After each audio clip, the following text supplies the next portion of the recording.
Are you down for this? You're in the mood, we can take it to the moon. Just like a movie scene, table for two.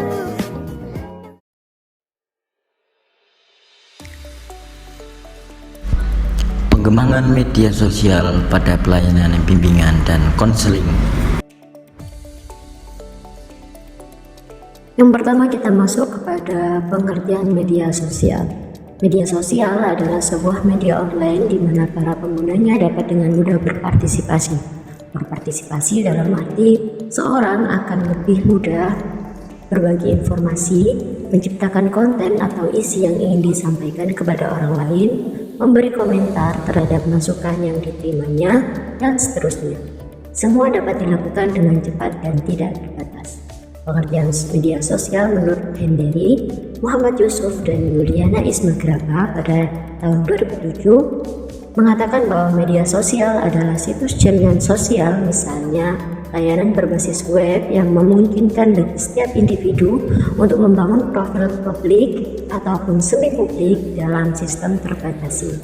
Daftar pengguna lain dengan siapa mereka terhubung dan melihat dan menjelaskan daftar koneksi mereka yang dibuat oleh orang lain dengan suatu sistem. Sedangkan menurut Phillips, Kotler, dan Kevin Keller tahun 2012 menjelaskan bahwa media sosial adalah sarana bagi konsumen untuk berbagi informasi, teks, gambar, video, dan audio dengan satu sama lain dan dengan perusahaan dan sebaliknya. Jadi, media sosial dapat diartikan yaitu media online agar saling terhubung dengan satu sama lain yang digunakan sebagai sarana berbagi segala informasi berupa teks, gambar, video, dan audio, serta menciptakan konten dan juga memberi komentar. Apa saja jenis-jenis media sosial? Di antaranya ialah Instagram, layanan informasi studi lanjut berbasis Instagram yang digunakan untuk guru BK atau konselor dan siswa dalam memberikan informasi studi lanjut yang telah melewati uji akseptabilitas yang terdiri dari aspek kegunaan, kelayakan, ketepatan, dan kepatutan. Pemberian layanan bimbingan konseling secara daring dapat diberikan melalui media online dan offline. Melalui media tersebut, guru BK dapat memberikan tugas terukur sesuai dengan tujuan materi layanan yang disampaikan kepada peserta didik. Jenis konten pada Instagram sendiri yang bisa digunakan untuk membantu proses konseling ialah yang pertama, konten single image. Konten single image ini merupakan tipe konten feed yang terdiri dari satu gambar atau satu slide saja. Yang kedua adalah konten carousel. Sama seperti sebelumnya, carousel juga salah satu konten feed, hanya saja ia memiliki keleluasaan yang lebih besar karena kalian dapat memasukkan beberapa gambar maupun video sekaligus dalam satu postingan dengan maksimal 10 slide. Yang ketiga adalah konten reels. Jenis konten ini telah menjadi pilihan populer di kalangan pelaku bisnis karena efektif dalam meningkatkan interaksi dan brand awareness. Dan yang keempat, konten Instagram Story. Tipe selanjutnya adalah Instagram Story. Meski konten ini bersifat sementara, yaitu hanya 24 jam dengan durasi yang cukup singkat selama 15 detik.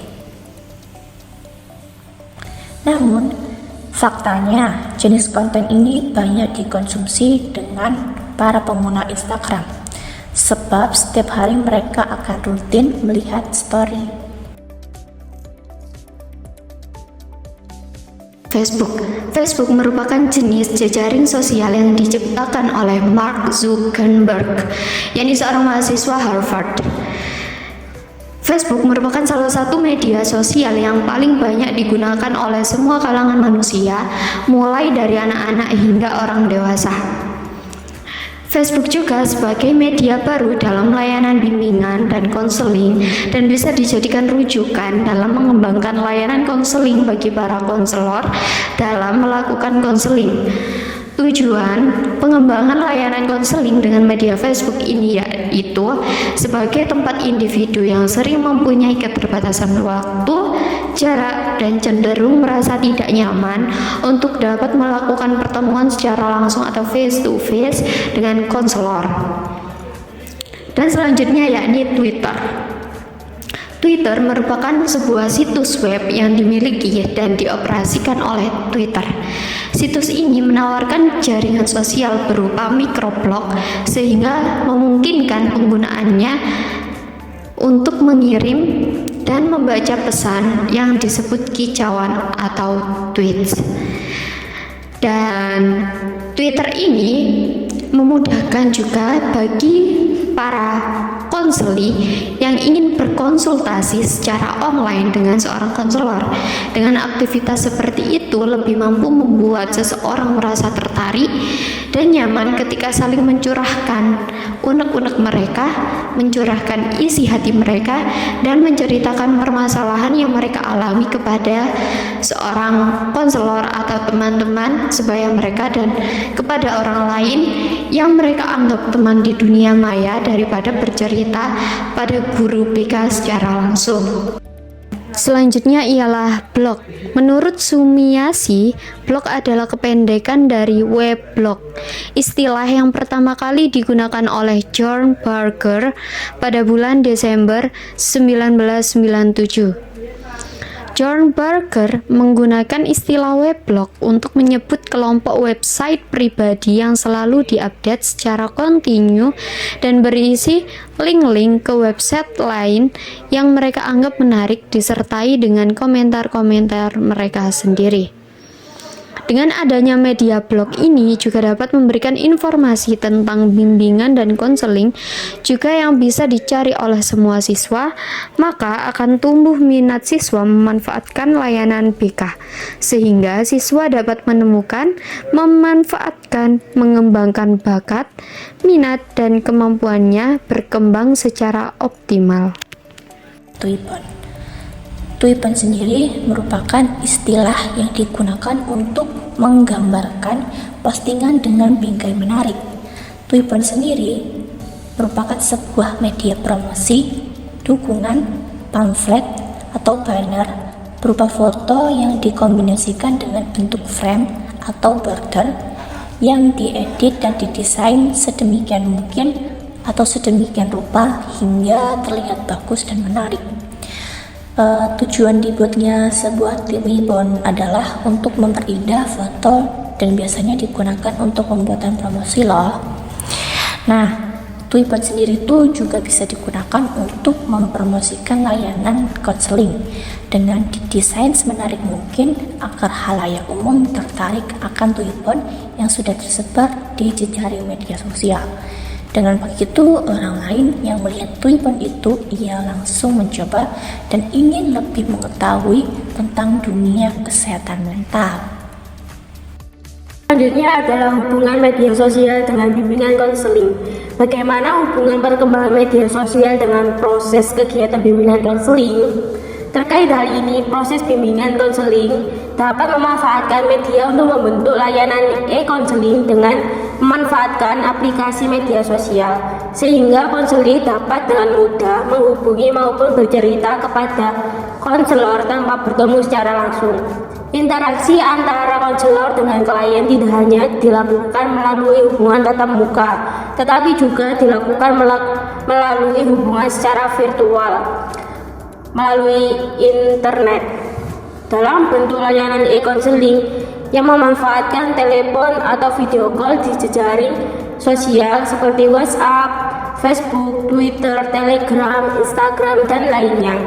Dengan model konseling ini, konselor dan klien tetap dapat menunjukkan empati dan perhatian penuh pada klien, melihat mimik dan gerak-gerik klien, dan saling berkomunikasi verbal maupun non-verbal atau melalui pesan tertulis. Selanjutnya, cara mengembangkan media sosial untuk proses bimbingan dan konseling Islam. Seiring berjalannya waktu, proses konseling tidak hanya bisa dilakukan dengan tatap muka saja, tetapi juga bisa melalui media sosial. Penggunaan media sosial pada layanan bimbingan dan konseling diperlukan berbagai jenis media sosial yang ada dan lebih kreatif dalam penggunaannya, agar penggunaan media sosial pada proses layanan bimbingan konseling ini tetap dapat berjalan dengan baik. Adapun tahapan-tahapan untuk mengembangkan media sosial untuk proses bimbingan konseling. Yang pertama yaitu menganalisis konseling. Ada dua hal penting yang perlu dianalisis dalam memilih media, yaitu karakteristik umum dan kompetisi konseling. Yang kedua, menetapkan tujuan media. Penggunaan media harus bertujuan untuk mendukung pencapaian tujuan layanan bimbingan dan konseling. Oleh karena itu, tujuan dimanfaatkan atau dipilihnya suatu media disesuaikan dengan tujuan layanan bimbingan dan konseling. Selanjutnya yang ketiga yaitu memilih media layanan bimbingan dan konseling. Pemilihan media dimulai dari pemilihan format atau jenis media. Beberapa format atau jenis media yang dimaksud meliputi visual, multimedia atau hipermedia, dan format media lainnya. Setelah format media ditetapkan, konselor memilih bahan yang spesifik untuk menyusun media. Yang terakhir yaitu menggunakan media. Setelah 3 langkah di atas dilalui dengan mempertimbangkan prinsip dan pemilihan media, maka konselor sudah memilih media yang tepat untuk digunakan dalam pelaksanaan layanan bimbingan dan konseling. Adapun pemilihan media juga perlu memperhatikan beberapa prinsip, yaitu yang pertama, media mengikuti tujuan layanan bimbingan konseling. Yang kedua, konselor harus familiar dengan isi dan prosedur penggunaan media yang digunakan. Yang ketiga, media harus sesuai dengan metode layanan bimbingan dan konseling yang digunakan. Yang keempat, konselor harus memilih media layanan bimbingan dan konseling yang sesuai dengan kemampuan siswa atau konseling. Yang kelima, pemilihan media didasarkan atas kontribusinya terhadap pelayanan bimbingan dan konseling. Yang keenam, konselor harus bijak dalam memilih dan menggunakan media pada setiap pelayanan bimbingan konseling. Konselor juga dapat mengembangkan berbagai format media untuk membantu ketercapaian tujuan layanan bimbingan dan konseling. Beberapa jenis format atau jenis media yang dikembangkan oleh konselor adalah visual, multimedia, dan hipermedia, serta simulasi dan game. Selanjutnya yaitu dampak media sosial dalam mengembangkan kegiatan bimbingan dan konseling. Adapun dampak positif dan dampak negatif. Dampak positif yang pertama yaitu konseling dapat belajar mengembangkan keterampilan teknis dan sosial yang sangat dibutuhkan di era digital seperti sekarang ini. Yang kedua yaitu memperkuat relasi. Yang ketiga yaitu konseling akan termotivasi untuk belajar mengembangkan diri melalui orang-orang yang mereka jumpai secara online.